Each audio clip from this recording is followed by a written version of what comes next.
But then they've got Arsenal away.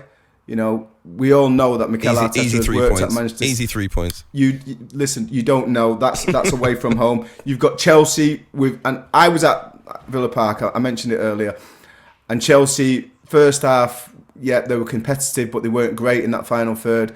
Second half, as soon as they brought on Romelu Lukaku, they were a completely different perspective. And I'd look at last season. Chelsea beat Manchester City 3 times. They've improved when they've got Lukaku in the side. I don't think they've improved when they've not got him in the side, but they've certainly improved when they've got Lukaku in the side. That could be a game where Manchester City could be undone, even if it's at the Etihad, because they beat them at the Etihad last season as well. So all of a sudden, you take 3 points out of that. Liverpool get on a run, and Chelsea. I think Chelsea have got the potential to get on a run. I think there's plenty of twists and turns, but I would say they look very, very scary at the moment. You know, when he first came in, they conceded goals. He sorted that out with the arrival of Ruben Diaz, and now they don't concede as many goals, and I think that's why they're starting to look so ominous. I think it could be a very big points total. I think that's the thing that a lot of fans, the neutrals in particular, were maybe thinking about last night. You know, how many points do you need these days to really win a Premier League title? I think many feeling last season, because of the fact that the lockdown and behind closed doors affected things, the points total wasn't as high as it could have been, and that we got some freak results in there.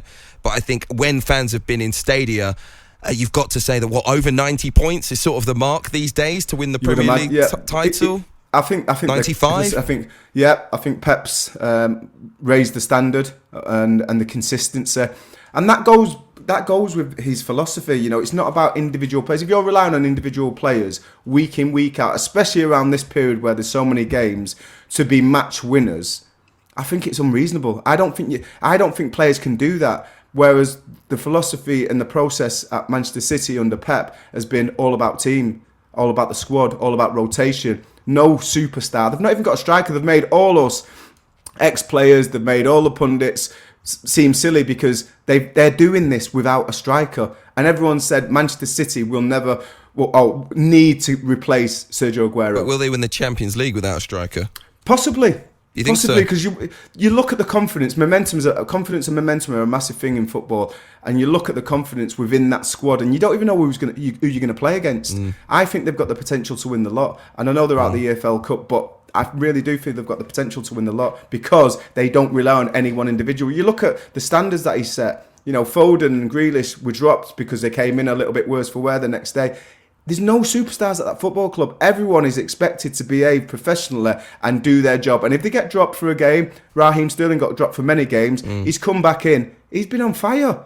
He's been on fire because he understands Pep, because he's been with Pep now for a few years. He understands that even though he's being rested, look after yourself, do your strengthening condition, keep yourself tip-top condition, and when you get your chance, take it. And that's exactly what Raheem Sterling has done. Maybe this is one for the neutrals. What do you think? 03717 223344. Do you think Manchester City are destroying the jeopardy in the title race? Some of those great ones we've had over the years, maybe not so much this season and the last few, let's be fair. Steve is a Liverpool fan, though. Good afternoon, Steve. Good morning. Is it still? Yeah, how are you? And tell us what you think. First of all, really enjoying the show. Must admit, I come on to say I don't think the title race is necessarily over, but Trevor makes a very good argument just listening, just saying going on about Man City. But watching the game last night, I think the bit that were going wrong, I think defensively we were actually quite solid. I thought Matip getting booked very, very early on could have really screwed the game up massively. But I thought he had a really good game. Trent is just, as you said earlier, I think he's just different class. How he doesn't get into that England team is beyond me. I thought Fabinho was really good. I thought the issues last night was just we just didn't put the chances away and let Leicester come and counter-attack, and they were just up for their fight. They were very physical but fair. But this is the thing. These are weaknesses. And you might call it a one-off with Liverpool. We know how brilliant they are. I think it was the first time in 35 appearances that Liverpool have drawn a blank. But do you feel like City have these performances in them at the moment? You know, they have some wobbles, but it never really seems to affect their results. I think what you've got to be careful of with City is, yes, they're playing fantastic football at the moment and scoring a lot of goals. They conceded 3 against Leicester as well, and there are going to be games, yes, and they are a joy to watch, and I don't think it's boring, because I'm actually really enjoying this title race with Chelsea still sniffing around. You got, obviously, I know West Ham and we don't need to mention United because they're awful. Let's not, yeah. Like West Ham and Spurs under Conte are looking at a really different proposition. I don't think it's over because there are points to be lost, and there are going to be games where Pep's football and not having a natural finisher in the box of a striker who's just going to stick in the back and net isn't going to work. I don't think normally you can rely on some like relegation battle teams to step up and take a couple of points, but none of them look like they've got any fight in them at all this season. They're all just waiting to go down to Championship. So I think there are, yes, okay, we could be 12 points behind next time. I think the Chelsea game at the weekend is huge. I don't think it's a massive game now, especially after last night. But I don't think it's over. We got our team's too good and too strong, and Klopp's too good and too strong to let him go. Steve, in a word, if you lose to Chelsea, is it over then? Can I call you back after?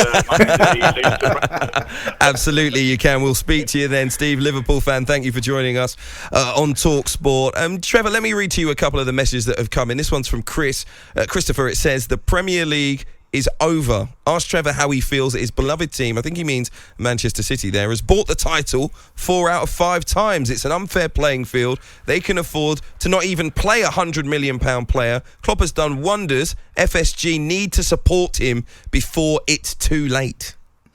Well, I think I understand what he's saying, and Manchester City have had the biggest war chest over the last 10 years because they needed to catch up, especially from an era before where they weren't competing for the title. So you have to understand and take that into consideration. But it's not as if it's the spending that's doing so well for Manchester City. You know, he just mentioned it. That kind of is the counter argument to what he's saying. We've bought a £100 million player, but it's about the standards that are set at Manchester City and about the process of what Pep's trying to create at the football club and the culture that he's trying to create at the football club. And it is all about team rotation and squad. And I think really I would say do it better, because Liverpool have got players on the bench that they don't play, and they play the same 3 or 4 every week going forward in them forward areas. If you would rotate and give other players opportunities, that maybe they could be valued as much at the football club as the 3 or 4 that usually play, and then you wouldn't be so concerned when it's the African Cup of Nations, because you know that these players are match fit, they've been playing, they've been getting playing time, and I think that's the only difference. I think we've not even got a centre forward, but everyone realises in the Manchester City squad that at times they're going to have to play that false number 9 position. I think you're agreeing with me in many ways, Trevor, that Manchester City are now setting such a high bar that means that the Premier League title race almost becomes monotonous, because the jeopardy, and I know people are messaging in about the dominance that Manchester United had, but we're talking about 95, 99, 100 points. We're talking about the bar now being so high in the Premier League that if you get just a few 5, 6 points behind Manchester City, it now feels like it might as well be 15 points halfway through the season, because they're that good. And in the last half of the season, they don't really make any mistakes. But Hugh, that is because of the way that they're doing it. They're rotating players. Their consistency is so high. And unless you're going to have a really good consistency, it's all right blowing teams away 7-0 and things like that. But you need to keep clean sheets. You need to make sure you concentrate on that, and you need to rotate your team, because the amount of games, you're talking for the top teams, it's 60 plus games that the team is playing. If you don't rotate that, you're obviously going to have a blowout, and players are going to be absolutely shattered by the end of the season. So you have to rotate, be better. Change your structure, change how you want to try and attack each game, and look at it and be proactive and look, right, we've got big games here, so we're going to play the big boys there. And then when we're playing the smaller teams, the teams where we feel we can dominate, give the other players game time.